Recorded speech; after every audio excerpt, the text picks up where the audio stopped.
বাঙালি রান্নার নৈপুণ্যতায় আপনাদের স্বাগতম। আজকে আপনাদের জন্য নিয়ে এসেছি ফুলকপির রোস্ট।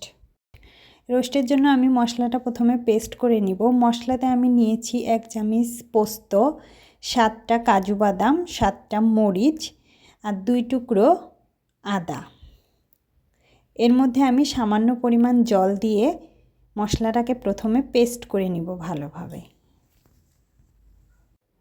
মুরগির রোস্ট তো অনেকেই খেয়েছেন, এবার না হয় ফুলকপির রোস্ট খেয়ে দেখুন কেমন লাগে। মশলাটা এখন আমি পেস্ট করে নেব।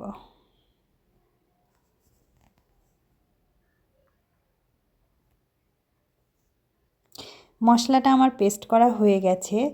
দেখুন আমি একেবারেই সুন্দর করে পেস্ট করে নিয়েছি, কোনো দানা নেই। চলে যাব চুলাতে আমি গরম জল বসিয়ে দিব ফুলকপিগুলোকে হালকা বয়েল করে নেওয়ার জন্য।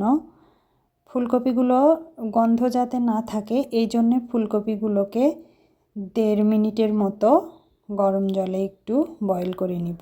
গরম জলের মধ্যে আমি দিয়ে দিব পরিমাণ মতো লবণ। চলুন দেখি কেমন করে আমি ফুলকপিগুলো কেটে নিয়েছি। দেখুন আমি ফুলকপিগুলোকে একটু বড় সাইজ করেই কেটে নিয়েছি। দেখুন রোস্টের জন্য এরকম বড় সাইজ করেই একটু কেটে নিতে হয়, তাছাড়া ফুলকপিগুলো গলে যায় রোস্টের মধ্যে। আমার জলটা গরম হয়ে গেছে, এখন আমি ফুলকপিগুলো জলের মধ্যে দিয়ে দিচ্ছি। ফুলকপিগুলো জলের মধ্যে দিয়ে একটু নেড়েচেড়ে দিতে হবে যাতে ফুলকপিগুলো সবগুলোই জলের মধ্যে ডুবে যায় ভালোভাবে এবং লবণটা সবটা ফুলকপির ভিতরেই ভালোভাবে ঢুকে যায়। এই জন্য একটু নেড়েচেড়ে দিতে হবে।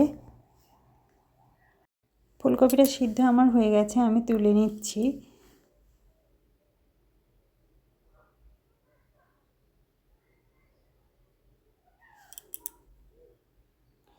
ভিডিওটা ভালো লাগলে অবশ্যই লাইক কমেন্ট করে পাশে থাকবেন, আর নতুন নতুন ভিডিও পেতে আমার চ্যানেলটি সাবস্ক্রাইব করে বেল আইকন বাটনে চাপ দিয়ে রাখবেন।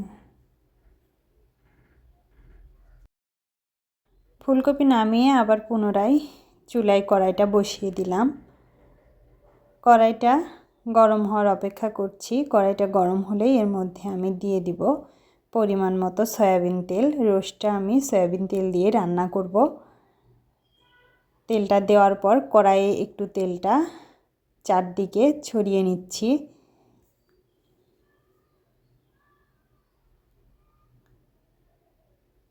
তেলটা আমার গরম হয়ে এসেছে, এখন আমি এর মধ্যে ফুলকপিগুলো দিয়ে ফুলকপিগুলোকে একটু লাল করে ভেজে নিব।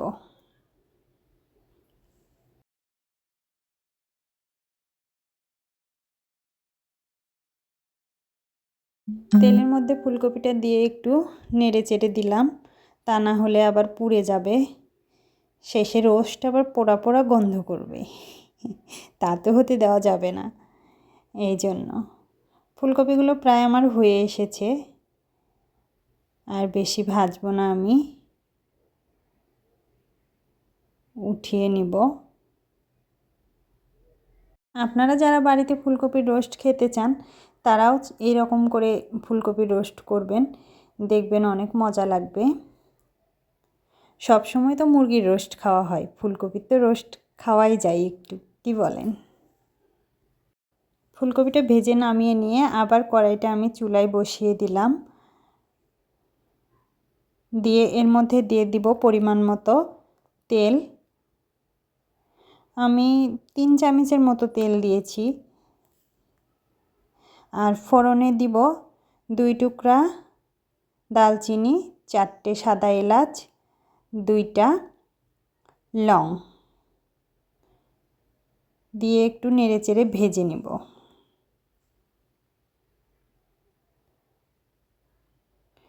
তারপর এর মধ্যে দিয়ে দিব পেঁয়াজ বাটা। আমি এখানে 3 চামচের মতো পেঁয়াজ বাটা নিয়েছি।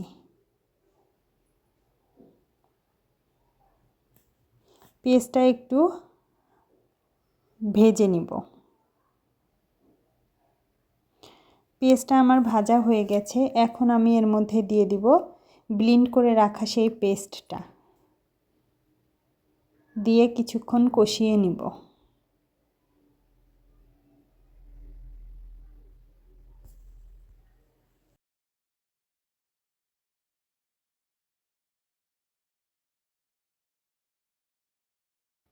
তারপর এর মধ্যে দিয়ে দিব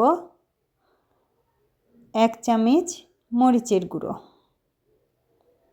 আপনারা যে যেমন ঝাল খেতে পছন্দ করেন সে তেমনই ঝাল ব্যবহার করতে পারেন। যারা অল্প খান তারা অল্প দিবেন, যারা বেশি পছন্দ করেন স্পাইসি তারা একটু বেশি দিবেন। মশলা থেকে আমার তেল ছাড়া শুরু করলে আমি এর মধ্যে দিয়ে দিব ফেটিয়ে রাখা দই।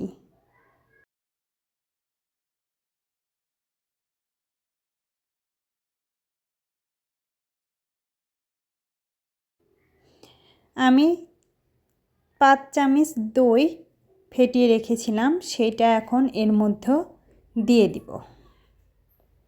আর দই দিয়ে চুলার আঁচটা লো করে দিতে হবে, তা না হলে দইটা কেটে যাওয়ার সম্ভাবনা থাকে। আর আপনারা অবশ্যই বেশি টক দই এখানে ব্যবহার করবেন না। দইটা বেশি টক হইলে রোস্টটা আবার টক লাগবে।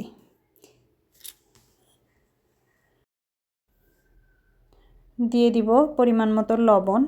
লবণটা এখানে বুঝেই দিতে হবে, কারণ আমরা ফুলকপি সিদ্ধ করার সময়ও লবণ দিয়েছিলাম, এই জন্য বুঝেই লবণটা দিয়ে দিবেন। আর যারা চিনি পছন্দ করেন তারা 1 চামচ চিনিও দিয়ে দিতে পারেন, আমি চিনি পছন্দ করি না।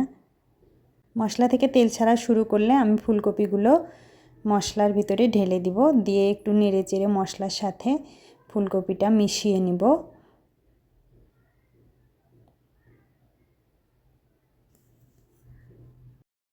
সব সময় আসলে শুধু মাছ মাংস খেতে অতটা ভালো লাগে না, এই জন্য মাঝে মাঝে এরকম করে সবজি দিয়ে শুধু রান্না করে খাইলে অনেক মজা লাগে।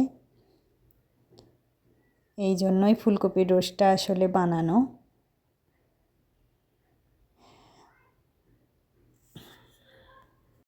এখন এর মধ্যে দিয়ে দিব পরিমাণ মতো জল।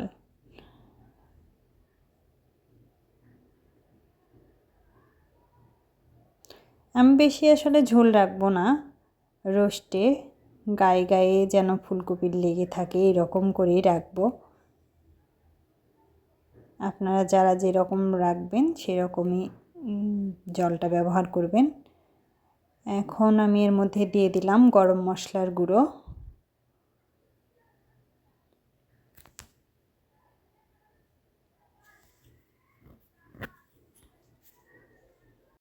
রোস্টটা আমার হয়ে এসেছে, এখন আমি নামিয়ে নিব।